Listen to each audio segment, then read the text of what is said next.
안녕하십니까. 혼란한 정치 시사 이슈를 술술 풀어보는 송국근 혼술 2월 6일 화요일 오후에 인사드립니다. 우리나라 총선 때마다 나타나는 집단이 있죠. 이른바 제3지대, 제3의 정당 이런 이야기를 하면서 이합집산을 하다가 결국은 소멸되고 하는 그런 사례가 쭉 이어져 왔습니다. 물론 몇 번의 성공은 있었죠. 당장 기억나는 것이 과거에 90년도에 정주영 그 회장의 국민당, 그리고 또 자민련, JP의 자민련, 그리고 2016년에 안철수의 국민의당. 자, 이 정도를 제외하고는 어떤 신당, 제3지대 신당이 성공한 적은 없는데 꾸준히 이 총선 때마다 나타납니다. 그런데 이번 총선을 앞두고는, 4.10 총선을 앞두고는 제3지대가 오히려 국민의 정치 그 피로감을 더 높이는 그런 역할을 하고 있습니다.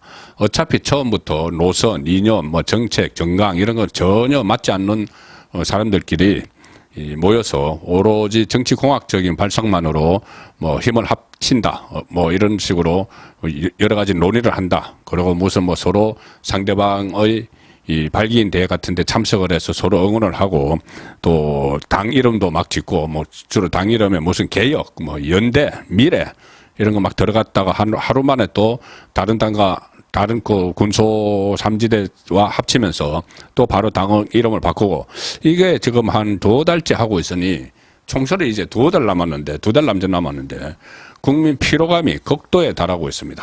가장 대표적인 이 인물이 한 3사람, 그 그룹이 한 3개 정도 꼽을 수가 있죠. 이낙연, 그리고 이준석, 또 원칙과 상식 쪽, 이 조홍천, 그 이원우, 그리고 김종민, 이 원칙과 상식도 이미 다 쪼개졌습니다.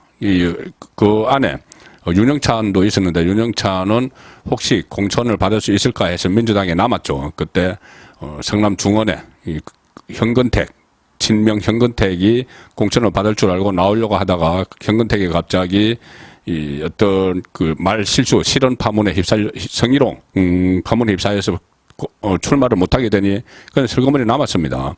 그리고 나머지 3명도 지금 찢어졌죠. 한 사람 김종민은 이낙연과 같이 공동대표 이렇게 들어갔고, 이원욱과 조홍천은 또 따로 남았습니다. 그래서 이 사람들은 또 이준석과 또 어떻게 해보겠다 또 이야기를 하고 있고, 이준석은 또 민주당 출신 양향자와 손잡고 있고, 또 금태섭은 금태섭대로 또 무슨 또 미래 개혁 들어가는 당 만든다고 하고 있고, 이름도 헷갈리게, 국민들은 헷갈리게 이리저리 자기들끼리 왔다 갔다 하면서 움직여 왔는데, 이제 국민 피로감이 상당히 쌓였고, 이제 언론에서도 거의 잘 다루지도 않습니다. 그리고 실제로 지지율도 떨어졌고, 이미 의미 있는 지지율을 얻지 못하고 있습니다. 그래서 신당의 불씨가 꺼지고 있다. 빅텐트는커녕 광야에 나앉게 생겼는데 단 한 가지 빛이 비쳤습니다. 뭐냐? 이재명이 제공을 해줬죠.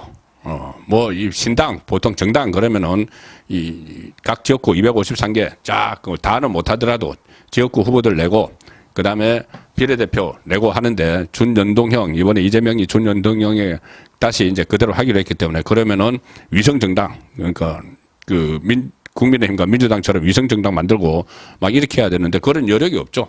없으니 단 한 가지 딱 희망이 보인 것이, 그래? 그러면은 3% 정도만 정당 투표율에서 얻으면은 의석 하나를 건지니까 그러면은 비례대표형 정당으로 남자. 그 길밖에 지금 안 보이는 것 같습니다. 그 가능성도 과연 이게 현실적으로 될 거냐? 3% 이상 받을 수 있을까? 자, 그런 문제점들도 있습니다. 자, 일단 초반에는 좀 관심이 끌렸죠.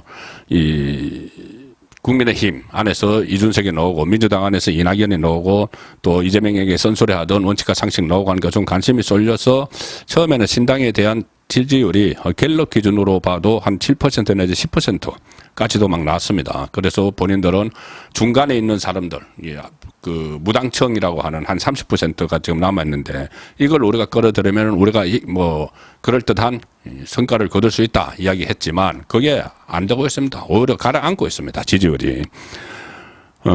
이준석 신당과 이낙연 신당 지지율을 다 합쳐도 지금 6%, 합쳐도 6%입니다. 한국갤럽이 지난 금요일에 발표했죠. 개혁신당과 이낙연 신당에 대한 2월 1주차 정당 지지도는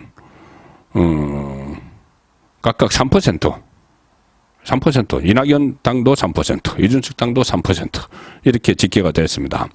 자, 국민의힘은 34%, 뭐 10배 이상이죠. 민주당도 35%, 비슷한 10배 이상인데 여기서 무당청이 21%로 집계가 됐습니다. 이 무당청을 가지고 자기들이 끌어올 수 있다고 하는데 이렇게 난리를 쳐도 제3지대 어쩌고 하면서 난리를 쳐도 여전히 무당청 21%. 그런데 이 무당청은 아예 정치에 관심이 없는 분들도 상당히 많습니다.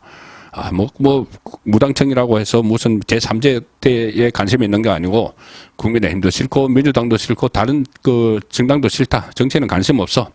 이쪽이나 아니면은 나중에 선거할 때가 되면은 그래도 투표를 하러 가야 되니까는 양당, 거대 양당, 국민의힘이나 민주당에 가서 투표를 할, 그런 유권자들에게나 아니면은 아예 투표장에 안 가는 그런 사람들이죠. 자기들에게 올 거는 없습니다. 지금 처음에 뭐 7 내지 10 정도 갔다가 지금 남아있는 거 3, 현재 3까지 떨어지는데 이것도, 계속 이어질 것인가. 그것도 의문이죠. 이 지지율이 하락한 것은 일단 컨벤션 효과라는 게 사라졌고, 그러니까 이것이 실체입니다. 처음에는 뭐 신당을 만든다고 하니까 요란하게 빅텐트가 어쩌고 뭐 중텐트 모여서 빅텐트 하고 하니까 뭐 탈당을 한다고 하고 하니까 이 컨벤션 효과 같은 게 있어서 한 7% 10% 지지율 갤럽 기준으로 그렇게 보였지만은 지금 그게 이제 꺼지면서 거품이 꺼지면서 실제로 남은 건 이제 3%인데. 그러니까 현재 지지율 3%라도 유지하면은 비례대표 정당으로 이제 변신을 하면은 지역구 선거 후보 안 내고 그러면 3%로 한석은 가능합니다. 한석 가능한데 이 1번 기호 1번은 비례대표 1번은 여성으로 하게 돼 있죠. 그래서 여성이면은 기호 2번을 남성으로 받아야 되는데 그 양향자 예를 들어서 이준석 신당 같은 경우는 양향자가 1번을 받으면은 양향자만 되는 거죠. 3%를 그대로 가져간다고 해도 그렇다는 이야기입니다. 더 올라가서 기호 2번 만약에 이준석 가면은 이준석 가지고 할 거 없습니다. 그렇게 못 올라갑니다. 이 상황에서 한번 가라앉기 시작을 했는데 무슨 어떤 저력이 있는 것도 아니고 새로운 변수가 있을 것도 아니고 자기들끼리 이제 따로 가는 상황에서 이낙연도 마찬가지죠. 이낙연 3% 가지고 비례대표 신당으로 해도 본인은 1번에 못 들어가기 때문에 배치하기 어려워지는 상황입니다. 자, 그리고 신당 사이에 지금 불협화음, 자기들끼리 부딪히고, 오늘은 이쪽하고 한다고 했다가, 내일은 또 저쪽 한다고 하고, 이낙연하고 한다고 했다가, 한 명만 가고, 2명은 안 가고, 또 2명은 이준석 한다고 하고, 이게 참 필요합니다. 자기들끼리 부딪히니까, 더 이상 이제 어떤, 국민의 기대도, 접어버리는, 그런 상황으로 돼 가고 있습니다. 또 선거가 다가올수록 피로감은 더 쌓이고, 양당 쏠림 현상이 나타나기 때문에, 제3지대는 지금 소멸 단계다. 거기다가 새로운 변수가 또 하나 있죠.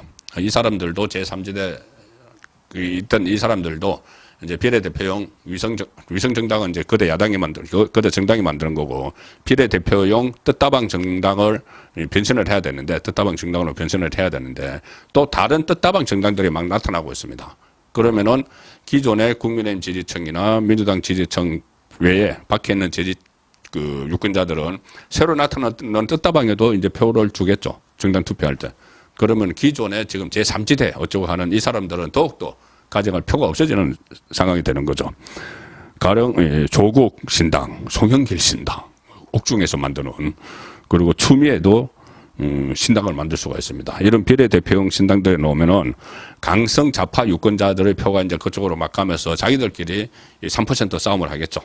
자, 그 상황에서 이준석은 존재감이 더욱더 미미해지고 이 무당청 중에서 이준석이 가져갈 것도 거의 없어지고 이 상황이 되기 때문에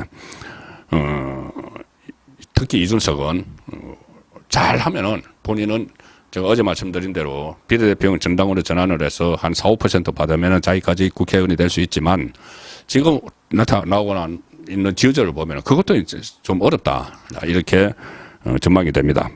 그래서 자기들끼리 그러면 우리끼리 제3지대 합치자 다시 또 빅텐트를 치자 이런 이야기가 나옵니다. 그래서 자기들도 이낙연, 이준석, 김동민은 지금 가 있고 또 이원욱 다 합쳐서 조홍천 다 합쳐서 우리끼리 그런 텐트를 또 하나 크게 치자. 이 이야기가 원점으로 돌아가서 다시 나오고 있죠. 그러면은 우리도 지역구도 그 후보를 내고 비례대표 위성정당도 만들자. 이렇게 하지만은 지금 선거 2달 남았습니다. 2달 남았습니다. 어림도 없는 이야기죠. 시간도 없고 본인들이 또 지지율 다 합쳐도 한 자릿수 겨우 5, 6% 정도 나오는 상황이어서 제3지대는 결국은 그 소멸을 하고 대신 좌파 강성 이쪽에서 조국, 송영길, 추미애가 만약에 당을 만든다면은 거기에 한 두세 석 이렇게는 줄 가능성은 남아있다. 결과적으로 지금 정치권에서 이야기하는 제3지대 이낙연, 이준석 원칙과 상식 이쪽은 소멸 단계에 들어갔다. 그리고 불씨는 꺼지고 있다. 그렇게 정리해 드리겠습니다. 선거권의 혼술이었습니다.